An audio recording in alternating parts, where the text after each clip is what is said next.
1950 में आया आर्टिकल 25। कांग्रेस 1950 में आर्टिकल 25 को लेकर आई, जिससे धर्म परिवर्तन को मान्यता दे दी गई। और सबसे ज्यादा किसका धर्म परिवर्तन हुआ ये सब जानते हैं, लेकिन ये तो सिर्फ शुरुआत थी। नेहरू 1950 में आर्टिकल 28 लेकर आए और हिंदुओं से धार्मिक शिक्षा का हक छीन लिया। लेकिन आर्टिकल 30 के तहत अल्पसंख्यक अपनी धार्मिक शिक्षा दे सकते हैं। धार्मिक शिक्षा के बाद निशाने पर थी धार्मिक संस्थाएं। 1951 में HRCE एक्ट, 1951 में Hindu religious and charitable endowment act लेकर आए।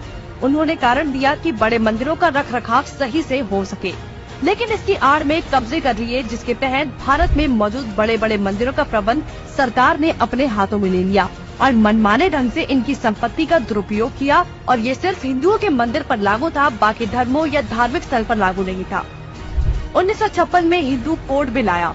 1956 में नेहरू सरकार हिंदू कोड बिल लेकर आई, लेकिन अल्पसंख्यकों के लिए इन्होंने पर्सनल लॉ बोर्ड को बिल्कुल हाथ नहीं लगाया। मतलब एक ही है, देश में एक जाति कद संविधान कानून से और दूसरी अपने धर्म के कानून के हिसाब से, और आज भी यूनिफॉर्म सिविल कोड से कतराते हैं। कांग्रेस ने लगाई आरक्षण की आग।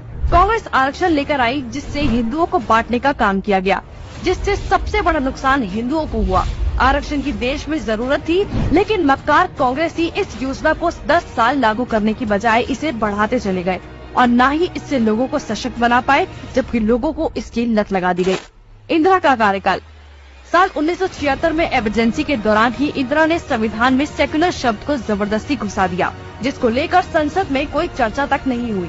मतलब कि हिंदू बहुसंख्यक होते हुए भी भारत हिंदू देश नहीं कहलाया जा सकता, जबकि आप हमारे आसपास देखेंगे तो सभी मजहबी देश हैं, लेकिन हिंदुओं के लिए कोई देश नहीं बचा। इसके बाद हिंदुओं के कानूनी अधिकार और इतिहास निशाने पर थे। 1991 में पूजा स्थल कानून। 1991 में कांग्रेस ने पूजा स्थल कानून बनाया, जो बेहद हिंदू